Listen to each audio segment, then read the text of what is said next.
أعوذ بالله من الشيطان الرجيم. بسم الله الرحمن الرحيم. والذين يبتغون الكتاب مما ملكت أيمانكم فكاتبوهم إن علمتم فيهم خيرا وآتاهم مما لله الذي آتاكم ولا تكرهوا فتياتكم على البغاء إن أردنا تحصنا لتبتغوا عرض الحياة الدنيا ومن يكرههن فإن الله من بعد إكراههن غفور رحيم. ولقد أنزلنا إليكم آيات مبينات ومثلا من الذين خلوا من قبلكم وموعظة للمتقين. صدق الله مولانا العظيم وصدق رسوله النبي الكريم ونحن على ذلك من الشاهدين والشاكرين والحمد لله رب العالمين. بزرگان محترم، برادران عزیز، سورۃ النور کی یہ آیات ہیں جن میں اللہ رب العزت نے بہت سارے احکامات پردے کے، عزت کے، عفت کے، نکاح کے بیان کیے. پچھلے درس میں اللہ رب العزت نے جو باتیں ارشاد فرمائی کلام پاک میں ان کا تذکرہ ہوا تھا، جن کا خلاصہ یہ تھا کہ وہ لوگ جو کہ نکاح کے بغیر ہیں اور نکاح کرنے کی ان کے اندر صلاحیت ہے تو ان کو نکاح کرنا چاہیے.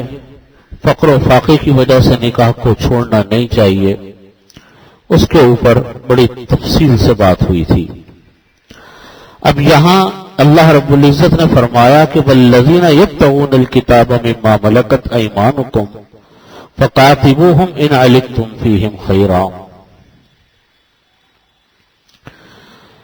پہلے زمانے میں جب غلاموں کا دور ہوتا تھا اور غلام بنائے جاتے تھے، غلام در حقیقت یہ جنگی قیدی ہوتے تھے. ہمارے ہاں تو جنگی قیدیوں کے ساتھ انسانیت سوچ سلوک کیا جاتا ہے اور ان جنگی قیدیوں کو اس طرح رکھا جاتا ہے کہ الامان والحفیظ، جانوروں سے بدتر ان کی زندگی ہے. اتنا ظلم، اتنا تشدد ان کے اوپر کیا جاتا ہے تو کچھ تو مر جاتے ہیں اور کچھ اپاہج ہو جاتے ہیں، کچھ معذور ہو جاتے ہیں. آپ کے سامنے مثالیں موجود ہیں. ابو غریب جیل کی آپ مثال پڑھتے ہیں، اخبارات میں آج کل آتی ہے. عراق میں بگرام جیل کے بارے میں پڑھتے ہیں، گانڈرا موبے کے بارے میں پڑھتے ہیں. تو پہلے زمانے میں، صحابہ کرام کے زمانے میں اور بعد میں ایک عرصے تک یہ سلسلہ ہوتا تھا کہ جن جنگی قیدیوں کو پکڑ لیا کرتے تھے ان کو غلام بنا لیا کرتے تھے. یعنی ان کے ساتھ وہ سلوک نہیں ہوتا تھا جو آج کل جنگی قیدیوں کے ساتھ ہوتا ہے. اور ان کے ساتھ تاکید یہ تھی، خود نبی کریم صلی اللہ علیہ وسلم اس بات کی تاکید فرماتے تھے کہ جو تم کھاؤ ان غلاموں کو کھلاؤ، جو پہنو ان کو پہناؤ، ان پر ظلم نہ کرو، ان پر تشدد نہ کرو، ان کو اچھے طریقے سے رکھو. اور اس بات کی ترغیب دیتے تھے، فرماتے تھے کہ ان کو آزاد کرو، آزاد کرنے پر بھی ثواب بے تحاشا. تو جنگی قیدی جو ہوتے تھے ان کو غلام بنائے جانے کے بعد مسلمان بڑے محبت اور پیار سے رکھتے تھے. ایک غلط فہمی کا اور میں ازالہ کر دوں کہ عموماً لوگ یہ سمجھتے ہیں کہ غلام بنانا یہ اسلام نے شروع کیا اور غلام بنانے کا تصور اسلام نے دیا. اور آج لوگ اعتراض بھی بہت کرتے ہیں کہ اسلام میں کیسے جائز تھا کہ غلام اور باندیا بنایا جاتا. تو یہ بات غلط ہے کہ اسلام نے اور شریعت نے غلام بنانے کا سلسلہ شروع کیا، بلکہ غلام بنانے کا رواج تو چلا آ رہا تھا. عیسائیت میں بھی تھا، یہودیت میں بھی تھا، مسلمانوں کے ہاں بھی تھا، وہ ایک جنگی قیدی ہوتے تھے، لیکن مسلمانوں کے غلام میں اور غیروں کے دوسروں کے غلاموں کے نظریے میں بڑا فرق تھا، طریقے میں بڑا فرق تھا۔ شریعت کا حکم یہ ہے، نبی علیہ الصلوۃ والسلام کا فرمانا یہ ہے صحابہ اکرام کو بھی اور بعد کے لوگوں کو بھی کہ ان کو اچھے طریقے سے رکھو، ظلم و تشدد مت کرو۔ چنانچہ ان کو بڑے بہترین طریقے سے رکھا جاتا تھا، اور یہ تصور پہلی مرتبہ اسلام نے پیش کیا جو اس سے پہلے نہیں تھا کہ غلام کو آزاد بھی کیا جا سکتا ہے، یہ تصور پہلے نہیں تھا۔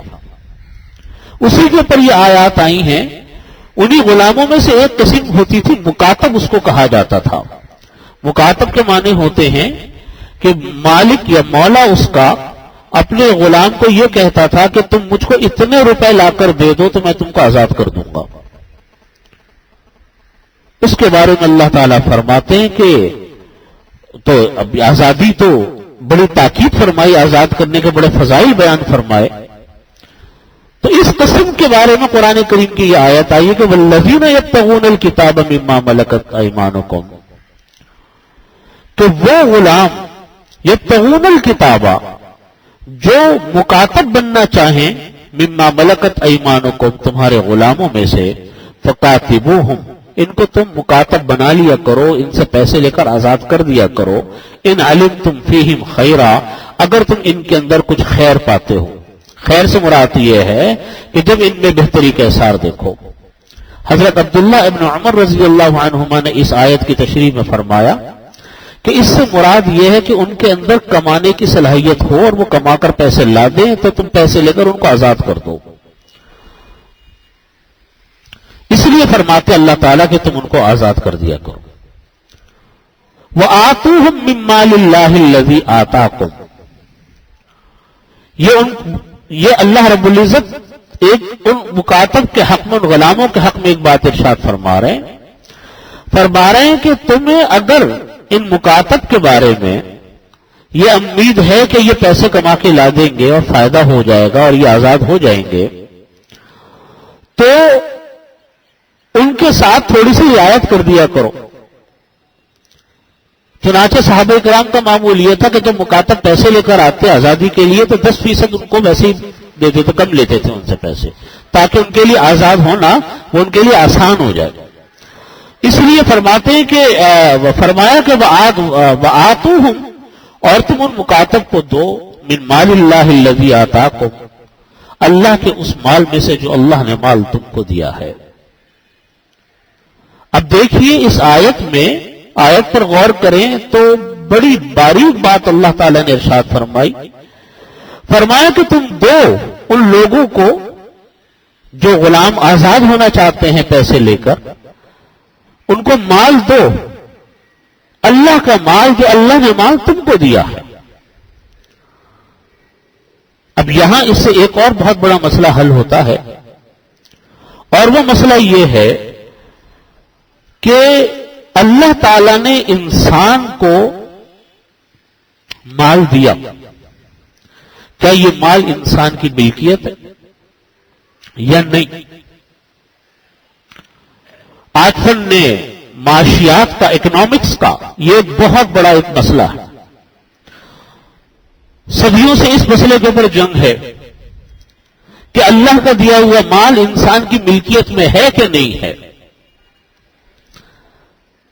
اس میں 3 نظریات ہیں، ایک اسلام کا، ایک کیپٹلزم سرمایہ دارانہ نظام کا، اور ایک کمیونزم کا نظام ہے۔ کمیونزم یہ کہتا ہے کہ انسان کے پاس جو مال ہے وہ اس کی ملکیت ہی نہیں ہے، بلکہ سارے مال، ملک کی جتنی پیداوار ہے، جتنے سامان ہیں، گھر ہے، دفتر ہے، گاڑیاں ہیں، جو بھی ہے یہ سب سرکار کی ملکیت ہے، انسان کی ملکیت میں کچھ بھی نہیں۔ یہ سوشلزم، کمیونزم یہ نظام لے کر آیا، اور روس اور اس کی زیر تسلط جتنے ممالک اور ریاستیں تھیں، دنیا کا سب سے بڑا ملک روس تھا ٹوٹنے سے پہلے، وہ اسی نظام پر چلتا تھا.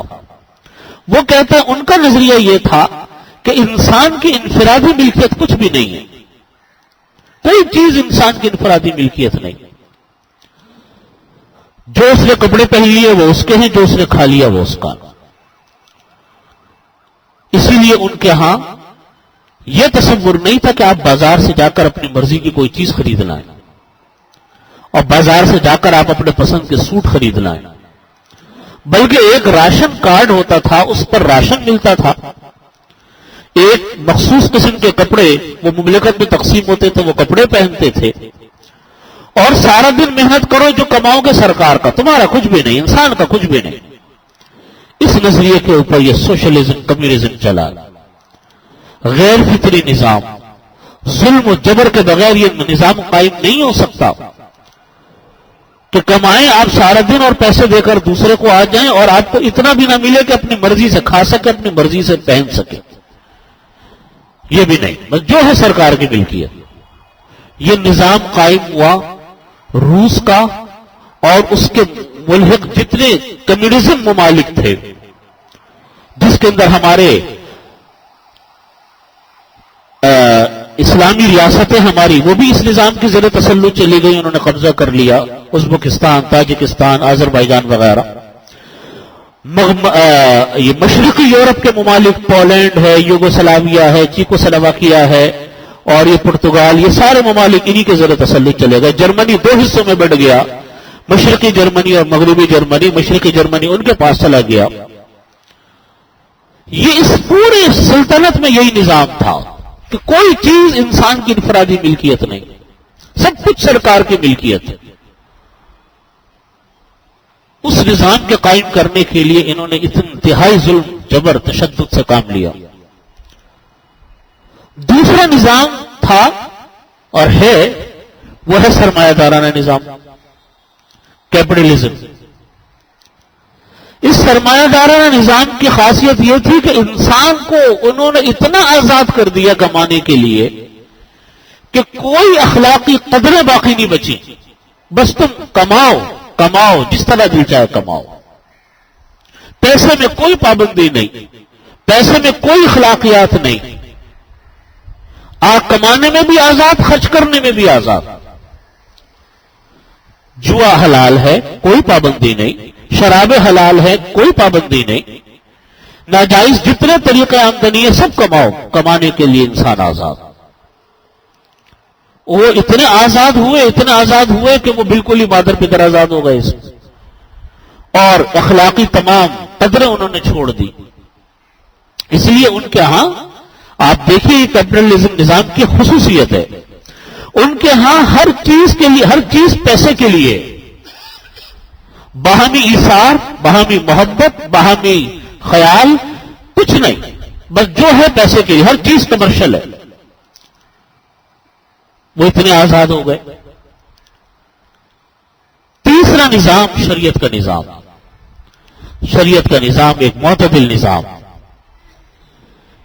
شریعت نے، اللہ رب العزت نے فرمایا کہ نہ انسان اتنا بندھا ہوا ہے، جکڑا ہوا ہے کہ اس کی کوئی انفرادی ملکیت نہ ہو.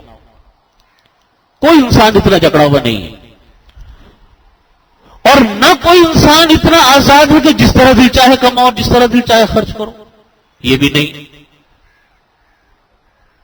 بلکہ اللہ تعالیٰ نے فرمایا کہ مال سارا کا سارا ہے تو ملکیت اللہ کی، لیکن اللہ تعالیٰ نے جو مال جس کو جس طریقے سے دے دیا اس کا وہ مالک ہے. انفرادی ملکیت ہے. ہر چیز سرکار کی ملکیت نہیں، انفرادی ملکیت اپنی ہے. لیکن اس انفرادی ملکیت کے اوپر اللہ تعالیٰ نے پابندیاں بڑھائی، 3 قسم کی. ایک خدائی پابندیاں، یعنی اللہ تعالیٰ نے جو پابندیاں لگائی خریدنے میں، بیچنے میں، نفع لینے میں، ملازمت کرنے میں، مال کون سا حلال ہوگا، کون سا حرام ہوگا، کس مال کو بیچا جائے گا، کس مال کو نہیں بیچا جائے گا. مثال اس کی میں دیتا ہوں. مثال اس کی یہ ہے کہ شریعت کا ایک حکم ہے، نبی کریم صلی اللہ علیہ وسلم کی حدیث ہے کہ آپ صلی اللہ علیہ وسلم نے فرمایا کہ جو چیز موجود نہ ہو اس کو آپ بیچ نہیں سکتے، پہلے وہ چیز وجود میں تو آئے، پہلے وہ چیز موجود تو ہو پھر بیچو۔ وجود میں آنے سے پہلے آپ بیچ نہیں سکتے، خرید نہیں سکتے، ہاں وعدہ کر سکتے ہیں جس کو ہم کہتے ہیں ایگریمنٹ ٹو سیل کر سکتے ہیں، پرومس ایک انسان کا ایک وعدہ ہے، یہ ہو سکتا ہے، لیکن خرید و فروخت نہیں ہوگی، جائز ہی نہیں۔ اسی لیے یہ جتنے ہمارے ہاں پھلوں کے اور سبزیوں کے سودے ہوتے ہیں جو باغات میں ہوتے ہیں، باغات کے سودے، اب سردیاں شروع ہو رہی ہیں تو ان سردیوں کے پھلوں کے سبزیوں کے سودے گرمیوں میں ہو چکے ہوتے ہیں، ہے نا جی، اور اب سردیاں ہیں تو گرمیوں کے سودے شروع ہو جائیں گے، آموں کے سیزن کی تیاریاں شروع ہو جائیں گی۔ یہ خرید و فروخت شرعاً جائز نہیں ہے ابھی، کیوں؟ اس لیے کہ چیز موجود ہی نہیں ہے۔ تو ایک ہے خدائی پابندیاں، شریعت کا حکم یہ ہے کہ آپ اس چیز کو خریدیں گے یا بیچیں گے جب آپ اس چیز کے اوپر قبضہ کر چکے ہو۔ نہا رسول اللہ صلی اللہ علیہ وسلم عن بیع ما لم یقبض، کہ آپ صلی اللہ علیہ وسلم نے اس چیز کے خرید و فروخت سے منع فرمایا جس کے اوپر قبضہ نہ ہو۔ آپ دیکھیے اسی وجہ سے بازاروں کے اندر آج فارورڈ بکنگ ہے، فارورڈ سیل ہے، شارٹ سیل ہے، فارورڈ کے ایگریمنٹس ہیں، یہ ساری چیزیں شرعاً حرام ہیں۔ ڈیریویٹیوز اسی لیے حرام ہیں، کیوں؟ اس لیے کہ یہ سارے کے سارے ایک مستقبل ہیں، مستقبل کے سودے ہیں۔ شارٹ سیل اسٹاک مارکیٹ کے اندر جو شیئرز کو منع کرتے ہیں کہ صاحب بدلہ نہ کیا جائے، اس کو آپ سی ڈی سی سے اپنے نام پر ٹرانسفر کرنے کے بعد آپ اس کو آگے فروخت کریں گے، اس سے پہلے نہیں کر سکتے۔ یہ نہیں ہو سکتا کہ صبح کو لیا شام کو بیچ دیا، ڈفرنس برابر کر لیا جیسا آج ساری دنیا کر رہی ہے، حرام ہے۔ کیوں؟ اس لیے کہ شارٹ سیل حرام ہے۔ شارٹ سیل کیوں حرام ہے؟ اس لیے کہ آپ صلی اللہ علیہ وسلم نے ایسی خرید و فروخت سے منع فرمایا جس کے اوپر انسان جو ہے وہ قبضہ نہ ہو۔ تو خدائی پابندیاں یہ لگتی ہیں، اور وہ ایک نہیں ہے، لاتعداد ہے۔ ہر خرید و فروخت کی الگ قسمیں، بڑی باریک، بال سے زیادہ باریک مسائل ہیں۔ دوسری قسم ہے پابندیوں کی جو شریعت نے لگائی خرید و فروخت کے اوپر، وہ ہیں سرکاری پابندیاں۔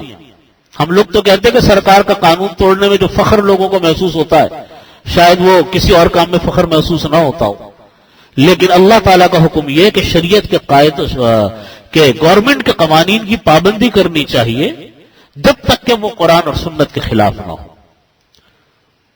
قرآن کریم کی آیت سے استدلال ہے کہ اطیعوا اللہ و اطیعوا الرسول و اولی الامر منکم، کہ تم اللہ کی اطاعت کرو، رسول کی اطاعت کرو، اور اپنے اولی الامر حکمرانوں کی اطاعت کرو۔ یہاں مسئلے کی تشریح یہ ہے کہ حکمرانوں کی اطاعت واجب ہے جب تک کہ وہ خلاف شریعت کام کا حکم نہ دے، چاہے وہ کتنے فاسق و فاجر کیوں نہ ہو۔ لیکن بہرحال قاعدے قانون اگر وہ ناجائز نہیں ہے تو آپ پابندی کرنا ان کے اوپر لازم ہے۔ یہ دوسری قسم کی پابندی شریعت نے عائد کی مال کے اوپر، خدائی پابندیاں، دوسری ریاستی پابندیاں، تیسری اخلاقی پابندیاں۔ اخلاقی پابندی سے مراد یہ ہے کہ ایک چیز کے بارے میں معلوم ہے کہ یہ چیز سے فلاں نے لکھا ہے کتابوں میں، مثال کے طور پہ ہیضے کی وبا پھیلی ہوئی ہے۔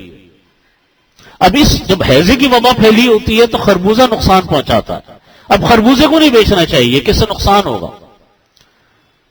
محلے میں موجود ہیں، ایک آدمی نے ایک ایسا کاروبار شروع کر دیا جس پہ شور شرابہ بہت ہوتا ہے اور اہل محلہ پریشان ہوتے ہیں، تو اخلاق کا تقاضا یہ ہے کہ دوسروں کی بھی رعایت کرو۔ تو یہ تین قسم کی پابندیاں عائد ہوتی ہیں خرید و فروخت کے اوپر۔ تو بات کا حاصل یہ نکلا کہ اللہ تعالیٰ فرما رہے ہیں، اللہ تعالیٰ نے یہاں یہ مسئلہ بھی بیان فرما دیا کہ تم دو ان کو اللہ کے مال میں سے جو اللہ نے مال تم کو دیا۔ تم کو دینے کا مطلب یہ کہ تمہاری ملکیت میں دیا، اس کا مطلب یہ ہوا کہ انسان کی انفرادی ملکیت ہے۔ جیسا سوشلزم والے کہتے ہیں کہ انسان کی انفرادی ملکیت نہیں، وہ غلط ہے۔ جیسا کیپٹلزم والے کہتے ہیں کہ تم کو مال دیا تو تم آزاد، مادر پدر آزاد ہو کہ جس طرح دل چاہے خرچ کرو، جس طرح دل چاہے کماؤ۔ شریعت تو یہ نہیں کہتی کہ جس طرح دل چاہے خرچ کرو، شریعت نے خرچ کے اوپر بھی پابندیاں لگائی ہیں کہ نہیں، خرچہ ویسا کرو کہ فضول خرچی میں نہ آئے، ضرورت پر خرچ کرو، اچھی طرح خرچ کرو، اپنے بیوی بچوں کے اوپر کشادگی کے ساتھ خرچ کرو، ان کو تکلیف مت دو خرچے کے معاملے میں۔ اور نبی کریم صلی اللہ علیہ وسلم نے اپنے گھر والوں کے اوپر خرچ کو افضل صدقہ فرمایا کہ اگر جو خرچہ تم اپنے گھر والوں پر کرتے ہو، جائز حدود میں کرتے ہو، وہ افضل صدقہ ہے، بہترین صدقہ ہے۔ آدمی سوچتا میں نے اپنے بچوں کے لیے اچھے کپڑے لے لیے، اچھے جوتے لے لیے، اچھی سامان لے لیا، اگر وہ جائز حدود میں ہے، دکھاوا نہیں ہے، تو بہت اچھی بات ہے، افضل صدقہ ہے، آپ نے اپنے بچوں پر خرچ کیا۔ لیکن اگر کوئی انسان اللہ کے دیے ہوئے پیسے کو دکھاوے پہ خرچ کرتا ہے، نمائش جس کو کہا جاتا ہے، اس کے اوپر خرچ کرتا ہے، تو یہ دکھاوا فضول خرچی ہے۔ دکھاوے کا مطلب یہ کہ آپ کی ساری ضرورتیں پوری ہو رہی تھی، شوق بھی پورے ہو رہے تھے، آرام بھی تھی، راحت بھی، سب کچھ تھا، لیکن اضافی خرچہ اس لیے کر رہے ہیں کہ ذرا واہ واہ ہوگی خاندان میں، واہ واہ ہوگی محلے میں۔ یہ دکھاوا ہے۔ دکھاوے کی تعریف بھی بعض بزرگوں نے یہ فرمائی کہ ایسا خرچہ، فضول خرچی، ایسا خرچہ جو اس نیت سے کیا جا رہا ہو کہ واہ واہ ہوگی، دوسروں کے مقابلے میں تمہاری گردن اونچی ہوگی، خاندان والوں کے مقابلے میں دل میں نیت یہ کہ ان سے ذرا ممتاز ہو کر رہنا چاہیے، جو کام دوسرے نہ کرتے وہ کرو، یہ فضول خرچی، اس پر پیسہ خرچ ہونے والا پیسہ یہ حرام پیسہ، ناجائز ہے۔ کیوں؟ اس لیے کہ دکھاوے پر خرچ کر رہا ہے۔ قرآن کریم نے اس کو فرمایا کہ ان المبذرین کانوا اخوان الشیاطین، یہ جو فضول خرچ لوگ ہوتے ہیں یہ شیطان کے بھائی ہوتے ہیں۔ تو قرآن کریم نے یہ حکم بیان فرمایا کہ خرچ کرنے میں بھی مسلمان انسان پابند ہے اور کمانے میں بھی انسان پابند ہے۔ تو یہ حکم بھی اس بات سے، اس آیت سے نکلتا ہے۔ فرمایا کہ وَآتُوهُمْ، اور تم دو ان مکاتبین کو اللہ کے مال میں سے، الذی آتاکم، جو اللہ نے مال تم کو دیا ہے، عطا کیا ہے۔ تو بات یہ ہے کہ اللہ نے ہمیں مال دیا، ہمیں دے دیا اللہ نے، یہ اس کا کرم ہے، لیکن ہم خرچ وہاں کریں گے اور کمائیں گے اس طریقے سے جو اللہ کے بتائے ہوئے ضابطے، جو اللہ کے بتائے ہوئے طریقے ہیں، اس سے ہم باہر نہیں ہوں گے۔ اور اسی مال کے اندر برکت بھی آتی ہے۔ جب انسان اپنے مال کو بے وجہ خرچ کرتا ہے، جب انسان اپنے مال کو بے طرح اڑاتا ہے اور لٹاتا ہے، تو پھر مال کے اندر سے اللہ تعالیٰ برکت ختم فرما دیتے ہیں۔ مال کے اندر سے اللہ تعالیٰ کی طرف سے برکت چلی جاتی ہے کہ یہ انسان فضول خرچیاں کر رہا ہے، اس نے قدر نہیں کی ہمارے دیے ہوئے مال کی۔ وَلَا تُكْرِهُ فَتَيَاتِكُمْ عَلَى الْبِغَاءِ إِنْ أَرَدْنَا تَحَصُّنًا لِتَبْتَغُوا عَرَضَ الْحَيَاةِ الدُّنْيَا وَمَنْ يُكْرِهُنَّ فَإِنَّ اللَّهَ مِنْ بَعْدِ إِكْرَاهِهِنَّ غَفُورٌ رَحِيمٌ۔ فرمایا کہ وَلَا تُكْرِهُ فَتَيَاتِكُمْ عَلَى الْبِغَاءِ، جو باندیاں ہوتی تھیں، ان باندیوں کو، تو زمانے میں باندیوں کا رواج تھا، تو جو لوگ بدچلن قسم کے لوگ ہوتے تھے، حرام کاریوں میں مبتلا ہوتے تھے، وہ ان باندیوں کو زناکاری پر مجبور کیا کرتے تھے اور زناکاری کروا کے ان سے پیسے کماتے تھے۔ قرآن کریم نے اس کو فرمایا کہ تم ان باندیوں کو مجبور مت کرو زنا کے اوپر، زناکاری پر، اور یعنی ان کو تم زناکاری کے لیے دوسروں کو دو اور ان سے پیسہ کماؤ۔ تو فرمایا کہ ان کو تم مجبور مت کرو زناکاری پر، ان اردنا تحسنا، جبکہ وہ پاک دامنی کے ساتھ رہنا بھی چاہتی ہیں، لتبتغوا عرض الحیات الدنیا، تاکہ تم جو ہو اس کے ذریعے سے دنیا کا سامان کماؤ۔ اس لیے تم ان کو بدکاری کے اوپر مجبور کر رہے ہو تاکہ تھوڑے سے پیسے کما لو ان باندیوں کے ذریعے سے۔ اس کے منع فرمایا کہ یہ کام حرام ہے۔ اور ایک اصول بھی اس سے سمجھ میں آیا، یہ عام زندگی کا اصول ہے کہ جو کام حرام ہوتا ہے اس کام کی اجرت بھی حرام ہوتی ہے، اس کام کا کرایہ بھی حرام ہوتا ہے۔ یہ اصول بھی سمجھ میں آیا اس آیت سے کہ کام حرام ہے تو اس کی آمدنی بھی حرام ہے، اس کی اگر اس کو اجرت پر دیا گیا تو اس کی اجرت بھی حرام ہے۔ جس طرح فرمایا کہ تم ان باندیوں کو زنا پر مجبور مت کرو تاکہ ان سے پیسہ کماؤ، اسی سے یہ بات پتہ چلتی ہے کہ ایک آدمی کے پاس مکان ہے یا ایک آدمی کے پاس دکان ہے، اس دکان کو اس نے کسی سودی بینک والے کو دے دیا جو سودی کاروبار کرتے ہیں۔ کوئی شراب کی دکان کھولنا چاہتا اس کو دے دیا کہ تم اس پہ شراب کی دکان کھول لو، یا اس طریقے کی کوئی ناجائز کاموں کا اور کوئی دھندا ہے جس کے بارے میں پتا کہ یہ حرام کام ہے اور اس کے لیے اپنی دکان کو دے دیا یا اپنے مکان کو کرائے پر دے دیا، تو جس جگہ پر وہ حرام کام ہو رہا ہے اس سے جو آنے والی آمدنی ہے وہ بھی حرام ہوگی، یہ اصول ہے۔ اسی طرح کسی آدمی کا کام حرام ہے، کوئی حرام ناجائز کام کرتا ہے، اس کی جو آمدنی ہوگی وہ آمدنی بھی حرام ہوگی، تنخواہ بھی حرام ہوگی۔ بہت سارے لوگ کہتے ہیں کہ صاحب ہم نے تو محنت کر کے کمایا، تو بھائی صرف محنت سے تو پیسہ حلال نہیں ہوتا، محنت تو بھیک مانگنے والے بھی کرتے ہیں، چور ڈاکو تو سب سے زیادہ محنت کرتے ہیں، اپنی جان کو بھی خطرے میں ڈالتے ہیں، تو محض محنت سے تو پیسہ حلال نہیں ہوتا، محنت ہو اور شریعت کے ضابطے میں ہو تو اس کا پیسہ حلال ہے، ورنہ پیسہ کہاں سے حلال ہوگا۔ اسی کو فرمایا وَمَن يُكْرِهُنَّ فَإِنَّ اللَّهَ مِن بَعْدِ إِكْرَاهِهِنَّ غَفُورٌ رَحِيمٌ۔ اور ان باندیوں کو فرما رہے اللہ تعالیٰ کہ اگر ان کو کسی نے مجبور کیا اور وہ مجبور ہو گئی، فَإِنَّ اللَّهَ مِن بَعْدِ إِكْرَاهِهِنَّ غَفُورٌ رَحِيمٌ، ان کے مجبور ہونے کے بعد اگر انہوں نے یہ گناہ کا کام کر لیا اور پیسے کما کر لا کر اپنے مولا کو دے دیے تو ان باندیوں کے اوپر گناہ نہیں ہے، کیونکہ وہ مجبور تھی۔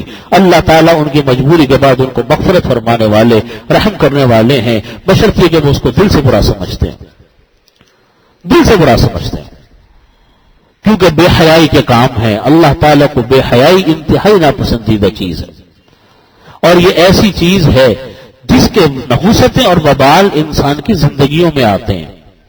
جس طرح حرام مال ہوتا ہے نا، یہ حرام مال کی جو نحوست ہے، یہ حرام مال کی نحوست کوئی معمولی نحوست نہیں ہوتی، بلکہ وہ نحوست بعض اوقات انسان کی نسلوں تک چلتی ہے۔ اسی لیے وہ حدیث شریف میں نبی کریم صلی اللہ علیہ وسلم نے فرمایا کہ جو کوئی انسان حرام مال کھاتا ہے، یوں فرمایا کہ جس کسی انسان کے حلق سے حرام لقمہ نیچے اترتا ہے اور اس حرام آمدنی سے انسان کے جسم میں جو نشو و نما ہوتی ہے، فرمایا کہ وہ جہنم کا ایندھن ہے، وہ جہنم کا ایندھن ہے، کیونکہ اس نے حرام کمایا تھا۔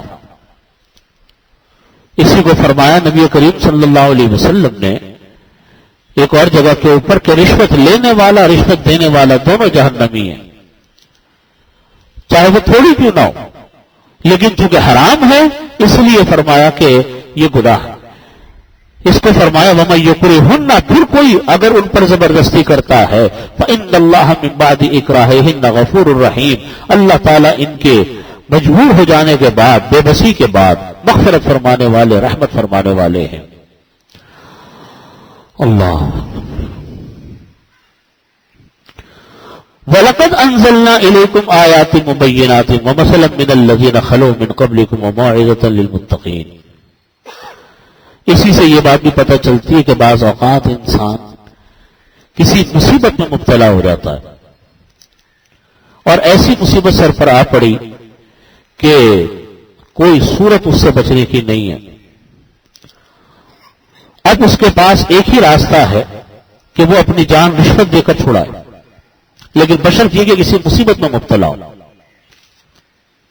اور کوئی چارہ کار اس سے بچنے کا نہیں ہے، اس کا کوئی جرم بھی نہیں، اس کا کوئی گناہ بھی نہیں، میں بے وجہ کسی چکر میں آ گیا۔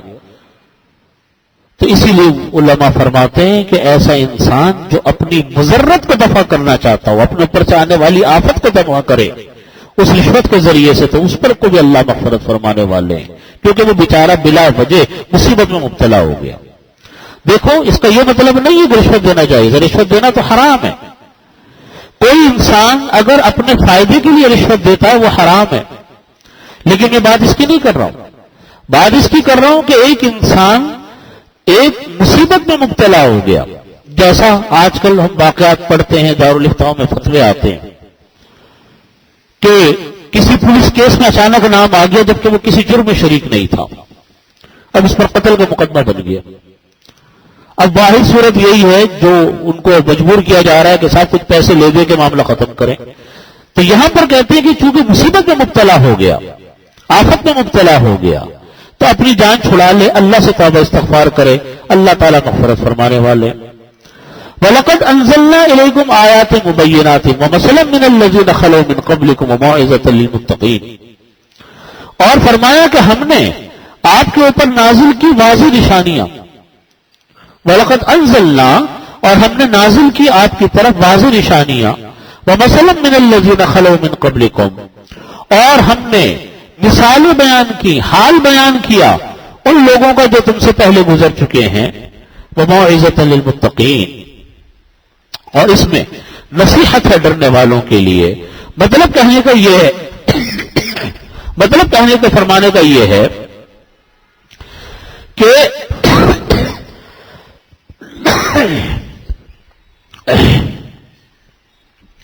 کہ ہم نے جو آپ کے سامنے یہ مثالیں بیان کی اور آیات ہم نے بیان کی ان لوگوں کی، ان قوموں کی، ان انسانوں کی جو آپ سے پہلے گزر چکے ہیں، ان کے ہم نے باتیں بیان کی اور حکایات ہم نے بیان کیے۔ یہ اس لیے ہے تاکہ تم اس سے نصیحت حاصل کرو، اس لیے ہے تاکہ تمہیں اس سے نصیحت ملے۔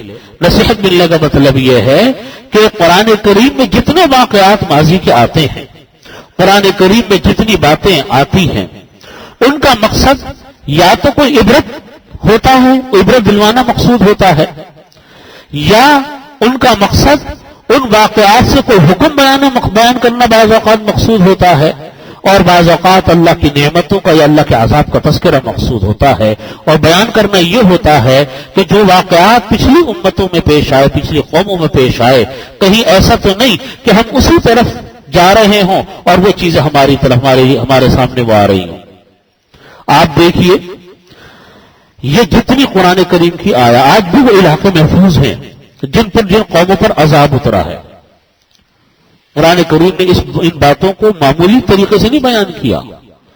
قرآن کریم نے یوں فرمایا کہ کأن لم یغنوا فیہا، ہمارا عذاب آنے کے بعد ان جگہوں کا یہ حال ہوا کأن لم یغنوا فیہا، گویا کہ یہاں کوئی بستہ ہی نہ تھا، ایسا عذاب آیا۔ کأن لم یغنوا فیہا، جیسا کہ یہاں کوئی بستہ ہی نہیں تھا۔ پھر ایک اور جگہ پر اللہ تعالیٰ فرماتے کہ تم لوگ چل پھر کر ان جگہوں کو دیکھتے کیوں نہیں ہے جن کے پر اللہ کی اپنی پکڑ آئی ہے۔ یہ اس لیے بیان فرما رہے تاکہ اپنے ہم اصلاح کریں، اپنے آپ کو ہم دیکھیں، اپنے آپ پر ہم غور کریں۔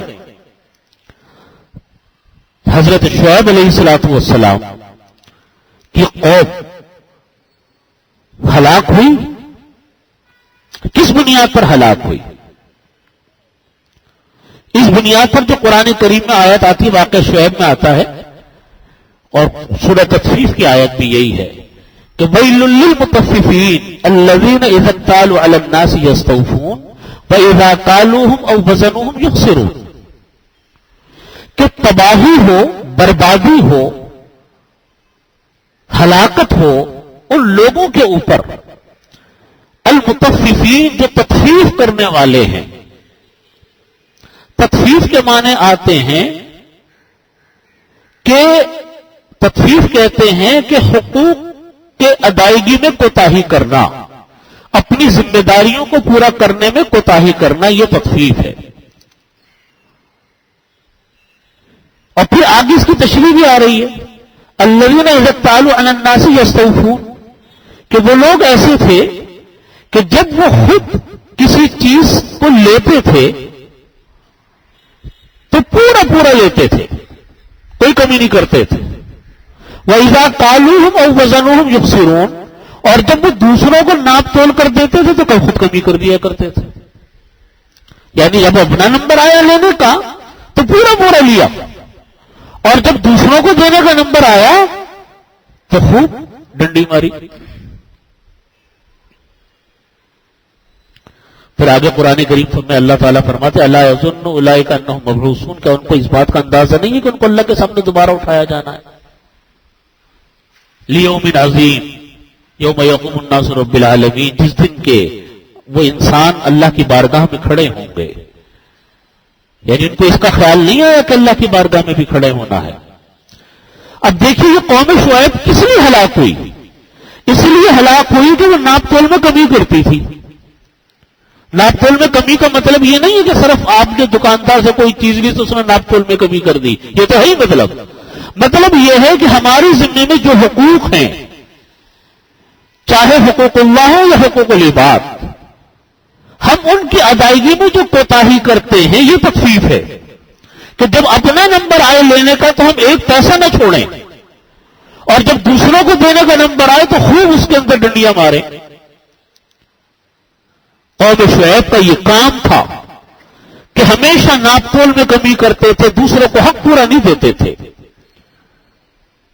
ان کا یہ جرم تھا کہ جب ان سے کوئی چیز مانگنے آتا، سودا کرتے تو غلط بیانی کیا کرتے تھے، جھوٹ بولتے تھے بیچتے وقت.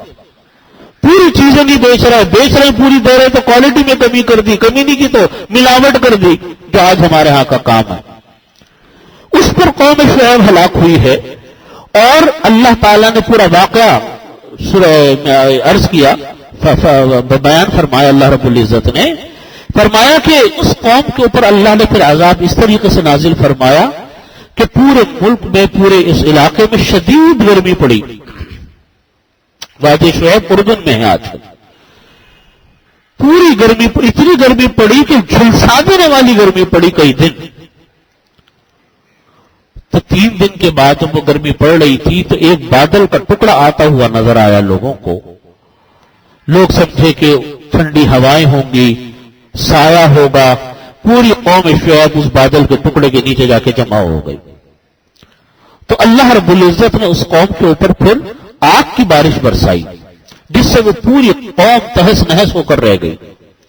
آج بھی وہ وادی شعیب اردن کے اندر موجود ہے. وہ جرم، جس جرم پر قوم شعیب ہلاک ہوئی ہے، آج وہی جرم ہماری پوری قوم میں پھیلا ہوا ہے. پوری قوم میں وہی جرم پھیلا ہوا. آپ جا دیکھ لیجئے ہمارے بازاروں کا حال، ہمارے تاجروں کا حال، ہماری کمپنیوں کا حال، کہ کتنی ملاوٹ ہے، کتنا دھوکہ ہے. کسی کو بھروسہ نہیں ہے کہ جو میں خریدنے جا رہا ہوں مجھ کو ملے گا کیا. پتہ نہیں کیا چیز بنا کر دے دیں گے، کیا چیز اس میں ملا دیں گے. کتنی ساری بیماریاں تو انہی ناقص چیزوں سے آج ہمارے یہاں پیدا ہو رہی. یہ ہماری قوم کا جرم ہے. جھوٹ بولنا، دھوکہ دینا، جو خدا، جس کو اللہ تعالیٰ نے حرام کہا، ہمارے ہاں قوم کے لوگ اس کو فخر سے بیان کرتے ہیں کہ میں نے اس طرح جھوٹ بولا کہ کوئی پکڑ نہ سکا. اور ان کے بھائی بندے ان کی تعریف بھی کرتے ہیں کہ صاحب با کمال ہے بھائی، ذہین ہو تو تم جیسا آدمی ہو، جو اس طرح دھوکہ دیتا ہے کہ دوسروں کو پتہ نہ چلے. جو چیز قرآن کی روح سے حرام، حدیث شریف کی روح سے حرام، ہمارے ہاں لوگوں کے نزدیک میں بڑی قابل فخر اور قابل عزت اور قابل ذہانت چیز سمجھی جاتی ہے. آپ دیکھیں اسپین مسلمانوں کا یہ ہے وہ واقعہ جس کو قرآن کریم اللہ تعالیٰ فرما رہے ہیں. اللہ تعالیٰ اس کو فرما رہے ہیں کہ دیکھو وَمَثَلًا مِّنَ الَّذِينَ خَلَوْا مِن قَبْلِكُمْ، ہم نے تمہیں مثالیں بیان کی ان قوموں کی جو گزر چکی. وَمَوْعِظَةً، نصیحت بیان کی ہم نے متقین کے لیے کہ تم نصیحتیں حاصل کرو.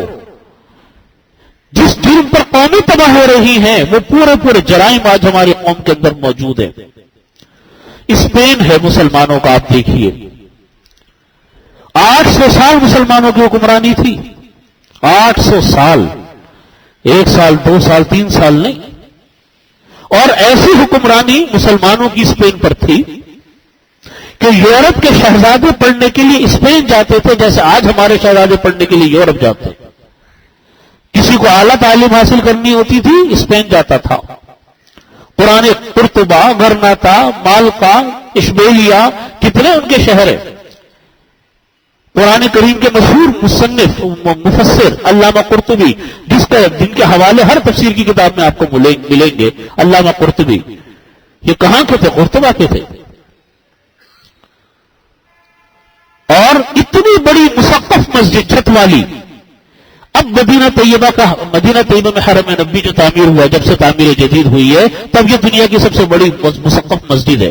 اس سے پہلے جامع قرطبہ تھی. آج جامع قرطبہ گرجا گھر ہے، وہاں مسلمان جا کر 2 رکعت نماز نہیں پڑھ سکتا۔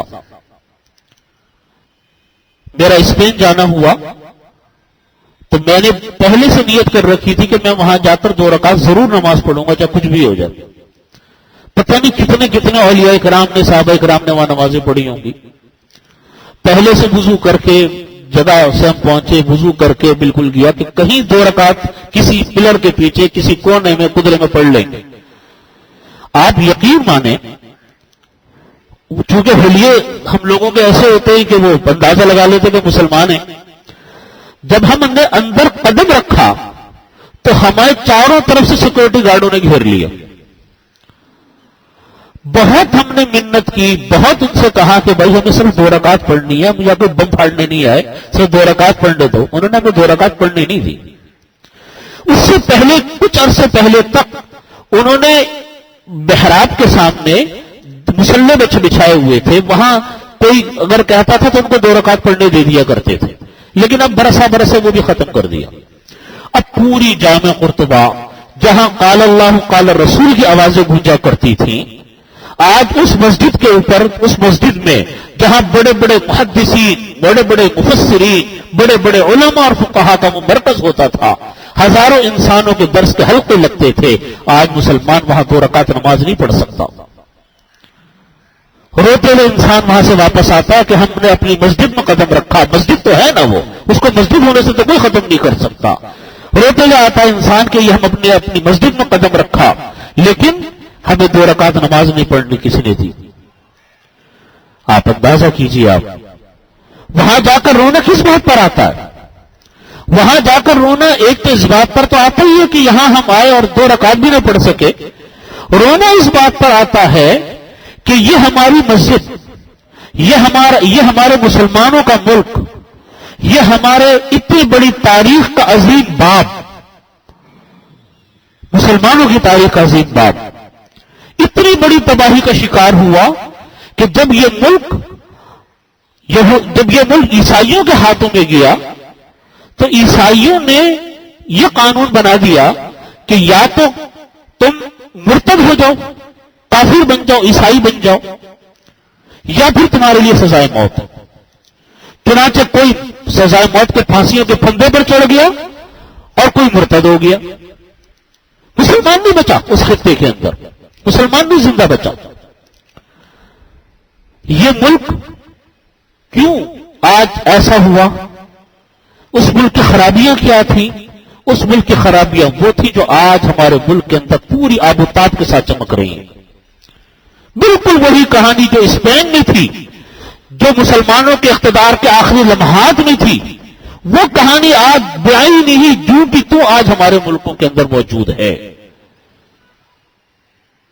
ہم لوگوں نے سبق حاصل نہیں کیا، ہم لوگوں نے اس سے کوئی سبق سیکھا نہیں کہ اتنی بڑی تاریخ ہماری ختم ہو گئی، اتنے بڑے بڑے سلطنتیں ہمارے ہاتھوں سے چلی گئیں۔ جن جرائم میں وہ مبتلا تھے ان جرائم میں آج ہم مبتلا، ہمارا ملک بھی تو آزاد۔ اور یہ جو ہے اسپین مسلمانوں کے ساتھ یہ نہیں ہوا کہ ایک دم ہاتھوں سے چلا گیا، ایسا نہیں ہوا، بلکہ صدیاں لگی ہیں اسپین کے ہاتھوں سے جانے میں، صدیاں۔ جب قرطبہ ہاتھوں سے گیا تو غرناطہ جانے میں کئی 100 سال لگے، بعض لوگوں نے لکھا 300 سال لگے، لیکن ہاتھوں سے گیا۔ اگر وہ اس وقت سبق سیکھتے تو وہ خطہ بچ جاتا، وہ بھی ہاتھوں سے گیا تو دوسرے علاقے کا نمبر آیا۔ آپ اندازہ کیجئے کہ ایک دو اللہ تعالیٰ سنبھلنے کے موقع قوموں کو دیتے ہیں، لیکن جب قومیں سنبھلتی نہیں ہیں تو پھر وہ صفحہ ہستی سے مٹ جایا کرتی۔ ہمارا ملک بھی 2 ٹکڑے ہوا نا، 2 ٹکڑے ہو گیا، شروع میں ہی ہو گیا تھا، 71 میں ہو گیا، لیکن وہ کہانی جو اس وقت تھی، جو اسباب اس وقت تھے، وہی اسباب آج پوری آب و تاب کے ساتھ اس سے پہلے سے زیادہ ہمارے ملک میں موجود ہیں۔ کسی نے سبق لیا؟ کسی نے سبق حاصل کیا؟ نہ ہم نے کیا، نہ کسی اور نے کیا۔ نتیجہ یہ ہے کہ آج جو ملک موجود ہے، دیکھ لیجیے ہر روز ایک نئی کہانی آپ کے سامنے۔ اس کو قرآن کریم نے فرمایا کہ ہم نے آپ کے سامنے مثالیں بیان کی، چیزیں بیان کی. یہ کیوں ہے؟ تاکہ نصیحت حاصل کرو. نصیحت کوئی حاصل نہیں کرتا. بات یہی ہے کہ پرانے قصے، پرانی تاریخیں یہ اسی لیے ہوتی ہیں کہ دیکھو، اب دیکھو نا، ہم لوگ اپنے دنیا کے کام میں سبق سیکھتے ہی نہیں سیکھتے دوسروں سے. ایک آدمی کو اگر نقصان ہو جائے، وہ کہتا ہے دیکھو پچھلی مرتبہ میں نے کوئی فلانی ڈیلنگ کی تھی ایک آدمی سے تو مجھے نقصان ہو گیا تھا، میں ایسا کام نہیں کروں گا. سبق ملا، بچ گیا. لیکن جہاں کوئی قوم سبق ہی نہ سیکھے، جہاں کوئی قوم سوچنے کے لیے تیار نہ ہو، تو پھر آپ دیکھیے پھر ہوتا کیا ہے. قرآن کے اللہ رب العزت نے اس کو فرمایا کہ لن ترضى عنك اليهود ولا النصارى حتى تتبع ملتهم. تم اس چکر میں کبھی مت لگنا کہ تم اپنے دین میں کمزور پڑ جاؤ، اپنے دین کو چھوڑ دو تاکہ یہودی تم سے خوش ہو جائے اور عیسائی تم سے خوش ہو جائے. لن ترضى عنك اليهود ولا النصارى، فرمایا کہ یہود و نصارہ تم سے کبھی خوش نہیں ہو سکتے، کبھی خوش نہیں ہوں گے. حتی تتبع ملتهم، یہاں تک کہ تم اپنی ملت کو چھوڑ دو تو شاید خوش ہو جائیں وہ جا کر. ہم اسی چکر میں لگے کہ یہود و نصارہ کو خوش کر دیں، اپنا چاہے کچھ بھی ہو جائے. نتیجہ یہ کہ تباہی ہمارے سامنے ہے، بربادی ہمارے سامنے ہے. اسی پر اپنی بات ختم کرتا ہوں. فرمایا کہ وَلَقَدْ أَنزَلْنَا إِلَيْكُمْ آيَاتٍ مُبَيِّنَاتٍ، ہم نے آپ کی طرف واضح آیات نازل کی، کھلی آیت نازل کی. وَمَثَلًا مِّنَ الَّذِينَ خَلَوْا مِن قَبْلِكُمْ، اور مثالیں ہم نے بیان کی ان لوگوں کی جو قومیں پہلے گزر چکی. وَمَوْعِظَةً، نصیحت ہم نے تمہارے سامنے بیان کی متقین کے لیے، تاکہ تم جو ہو نصیحت حاصل کرو. اللہ تعالی ہم سب کو قرآن پاک کی آیات سے سبق سیکھنے کا موقع عطا فرمائے اور نصیحت سیکھنے کا موقع عطا فرمائے. وآخر دعوانا الحمدللہ رب العالمین. اللهم صل على محمد وعلى آل محمد كما صليت على إبراهيم وعلى آل إبراهيم إنك حميد مجيد. ربنا هب لنا من أزواجنا وذرياتنا قرة أعين واجعلنا للمتقين إماما. ربنا ظلمنا أنفسنا فإن لم تغفر لنا وترحمنا لنكونن من الخاسرين. ربنا آتنا في الدنيا حسنة وفي الآخرة حسنة وقنا عذاب النار. اللهم إنا نجعلك في نحورهم ونعوذ بك من شرورهم. يا حي يا قيوم برحمتك استغيث اصلح لنا شأننا كله ولا تكلنا إلى أنفسنا طرفة عين. یا اللہ ہمارے تمام گناہوں کو معاف فرما. یا اللہ ہمارے تمام صغیر کبیرہ گناہوں کی مغفرت فرما. یا اللہ ہم کو ہر طرح کی عافیت عطا فرما، ہر طرح کا چین عطا فرما، ہر طرح کا سکون عطا فرما. یا ارحم الراحمین، یا رب ذی الجلال والاکرام، ہمارے ملک میں امن و امان قائم فرما، بد امنی کا خاتمہ فرما، بے روزگاری کا خاتمہ فرما. یا ارحم الراحمین، قتل و غارت گری کا خاتمہ فرما. گزشتہ کل بہت بڑے عالم دین ڈاکٹر مولانا خالد سمرو شہید رحمۃ اللہ علیہ کا انتقال ہو گیا. ان کی مغفرت کے لیے دعا فرمائے، اللہ تعالیٰ ان کی کامل مغفرت فرمائے. یا ارحم الراحمین، مولانا ڈاکٹر خالد محمود صاحب کی کامل مغفرت فرما. ان کے پسماندگان کو اللہ تعالیٰ صبر جمیل عطا فرما. ربنا تقبل منا انك انت السميع العليم وتب علينا انك انت التواب الرحيم. اللهم صل